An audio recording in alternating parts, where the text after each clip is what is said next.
Hi everyone, I got a special one for you today, inexpensive, so please thumbs up, help the algorithm out, and subscribe.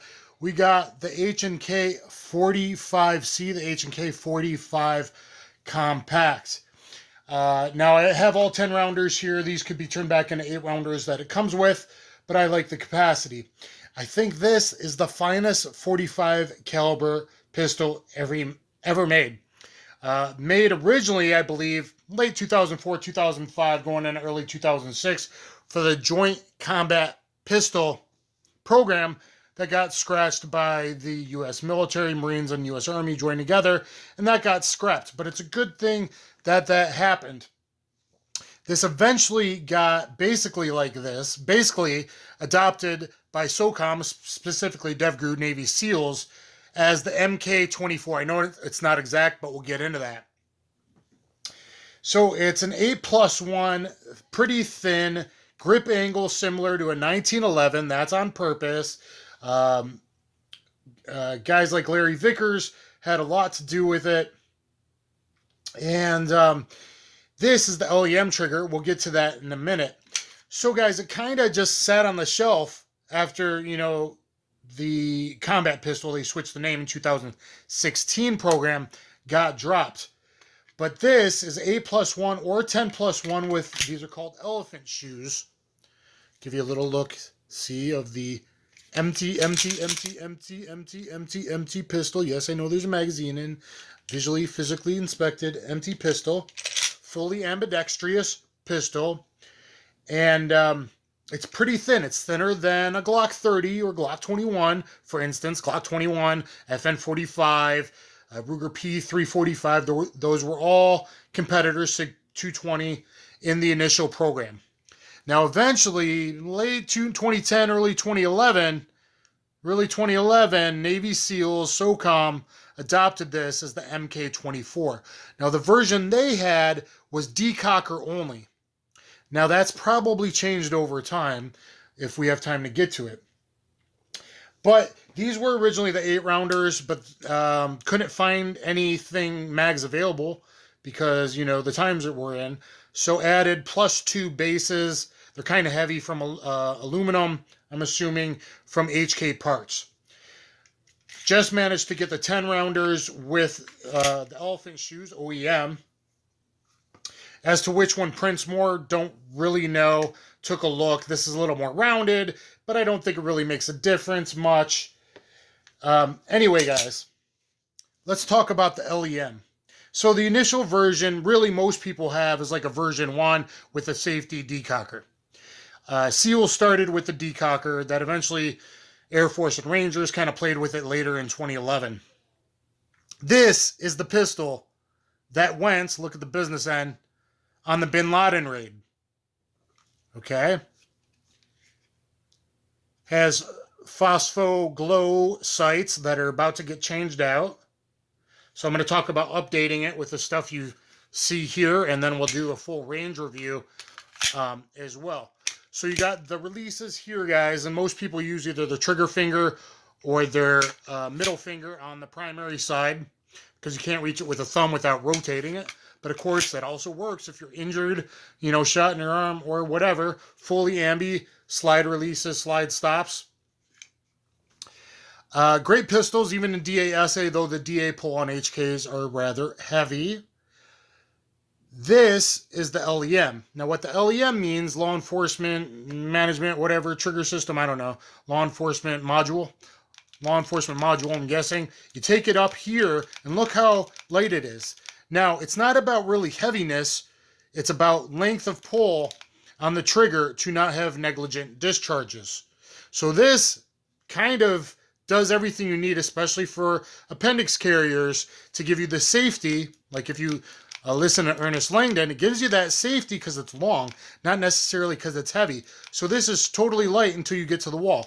And then at the wall, there. Now, it actually has an internal hammer and this kind of external, kind of has a double hammer. But it's a very, very neat LEM system. They talked about it, active self-protection as well. You could look into that. And now that I've fired it, I really like the LEM system because it gives you all the benefits of everything and none of the negatives, really.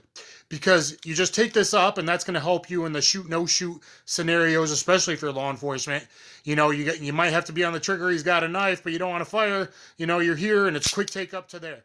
Now that I fired it, this does have restrike capability because it hasn't cycled. So if you had a dead primer, now we're at a restrike heavy, heavy, heavy, heavy. Boy, is it heavy, but it would fire in case you didn't tap ring or rack bang if you couldn't. But as it cycles, it goes right back into LEM. So here, and now it has just the short reset like a striker fired trigger. Let's check out that short reset again. So this is probably the best modern 45 ready to go to war pistol there is. Navy SEALs, SOCOM, wouldn't have adopted it if that wasn't the case. Very, very salt, water resistant finish, corrosion resistance, okay? And very common to hear that they did testing 25,000 rounds, 27,000 rounds. These are the numbers thrown around. 52,000 rounds. Now, I think there might have been a pin replacement or something for that one. I don't remember. But I think 25, 27, 29,000 without any breakages whatsoever. And 50, 49, 50, 52,000 maybe was with like one part being replaced. Long-term durable coating, very, very durable. You might go, why the elephant magazine? And I was thinking about that the other day. These even grip even better a bit because of how squished they are in the front, though they're heavier. So I'm not sure which I would carry with. But if you're rappelling, or climbing, I should say, using a climbing ladder to get on a boat, and you're a SEAL, and you're freezing, and you haven't slept in 2 days to get inbound, and you're climbing up that ladder, and you're first man up, and you need to grab your pistol out of a thigh holster or chest rig, that's going to help funnel your hand in. It's a funnel to make sure you're getting a pretty decent grip. Okay, so if you're wearing gloves and you're freezing and you're tired, that kind of helps, as well as recoil management to pull back down to make sure you're doing good pressure on the pinky to have good recoil management system. It really does seem to help. Firing 230 grain ball, and when we do a full range report, I'll be firing 230 plus P ball at the end, as well as 230 plus P flying hollow points. By the way, guys, SEALs, had 230 ball, but they also had 185 grain plus P. I assume Golden Saber because of its street proven track record, but who knows? Now, if you're doing a Bin Laden raid, what do you got? You probably got 185 plus P hollow points in that. Now, the tactical has a, extended barrel, threaded barrel, so you can put a can on. Why would you want that? Mostly, you would want a couple guys on your team in different segments, depending on the entry plan. That way, they could have a can on it to take out sentries or dogs, just going back to OSS times. 45, yes, it's better and more than 9mm, absolutely, especially as an offensive handgun.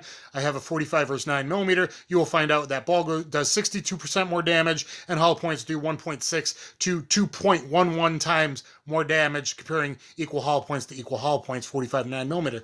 Don't go in here say, I give you science. Okay, so especially as an offensive weapon, 45 is different than 9mm, absolutely. It doesn't mean 9mm sucks, just means 45 is bigger. And it's about tissue crush. Okay? The only problem with this pistol is that it's kind of slick, which we're about to change with Dawson. I've done some research online, and instead of the typical, the Dawson grip tape is actually even better for competitors and whatnot. This is for the 2011 Airsoft. Why the Airsoft? Because the 2011 regular, it looked to me like this would best fit, and with a little trimming, it's going to. Only has one hole at the top, not one hole at the bottom. That might eventually kind of peek out so it won't be as ugly. I bought some separate little ones from Dawson. I'll put a little on the front. We'll see how it comes out. Wrap it around, maybe put this on top or cut it exact. I'm not sure yet.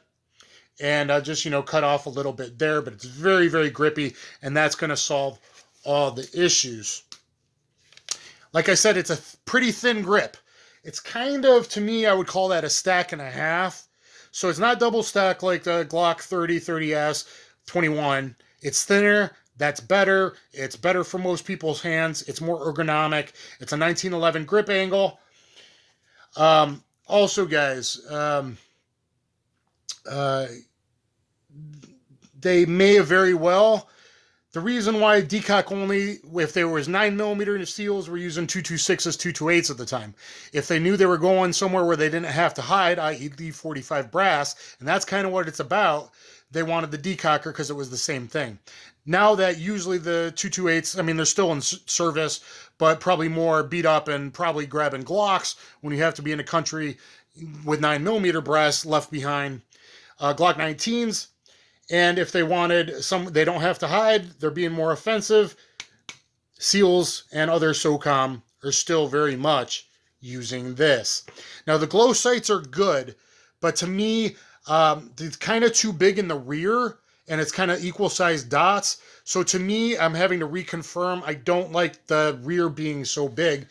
So after much deliberation over weeks, going to go with the TrueGlow Tritium Pro because I do like the big front dot. Now, if I was going to spend the money, maybe the Trijicon with a bright orange if they were in stock, which they aren't. The bright orange front on a Trijicon might be the way to go if you're not worried about money. You're buying HK anyway.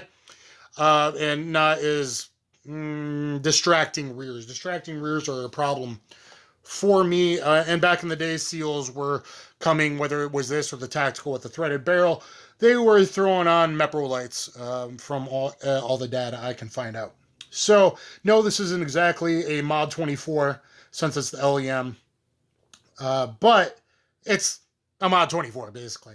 And it's just LEM trigger. And like I was saying, now that they're mostly using Glocks and not the SIGs for basically the same thing, and statements that Larry Vickers and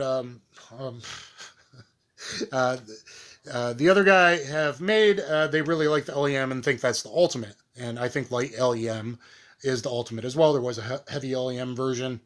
So let's give you a little more look-sees before the data is gone. As far as holster capability, my good friends at Dom Hume sent out this JIT slide, great for 3 o'clock outside the waistband. They sent, I forget what this one's called, inside the waistband with nice pull of the eye dots. Okay, it looks and feels really good. This is really ideal angle for 330 carry, in my opinion. Now, in other pistols, this could very well be used appendix, and I can use it appendix, but because I'm carrying with 10 rounds and not, well, was carrying with the heavier base plates, and 45's heavy, it would keel out a bit on me, and I got to kind of keep stuffing it in. So it may not be totally ideal for appendix. It can work, especially if you're skinnier. It's because of my big belly pushing it out because of COVID-1984 not doing enough jiu-jitsu. Also, this very easy, relentless tactical I've reviewed before fits just about everything, and this works pretty good. I think ideally I would want JM Custom, but they're moving their shop, so maybe a while before I get the JM Custom, and I think it's going to conceal better and wrap the grip around my big old belly better so it won't print nearly as much. If you used an 8-round mag and you were skinnier, it's basically Glock 19 size, guys. I mean, maybe a bit thicker here and there, but it's basically Glock 19 size. This is the concealable 45 option. This is the way to go, especially if you're in a 10-round limited state or that, becomes from a bad person that broke operational security, and then the other really evil person, had them all murdered on a helicopter, and they were all telling their families they were worried about what was going on, because you had to get rid of evidence and dump bodies in the ocean. Not that I'm saying anything, but, you might want to look into things like that, especially the people that broke op security, and, then, someone, I don't know, accidents. Do accidents happen like that? I don't know. A lot of helicopters and airplanes seem to blow up, statistically improbable, with people that tend to know stuff that they don't want getting out. Anyway, here is my tabletop-ish review of the HK45C / almost Mod 24 Navy SEAL pistol. And guys, look at my Combatives and Street Jiu-Jitsu DVD on BJJ Fanatics, especially if you're in the SOCOM community, already had one. Guy, at least as far as I know, very adjacent to SOCOM for 10 years. He gave a mercenary with real experience against Somalis, has done it, and everyone has liked it, and cops with real world experience. Thumbs up, share, and hit that notification bell. Subscribe. Please subscribe. Only 10% of you are. Please, guys.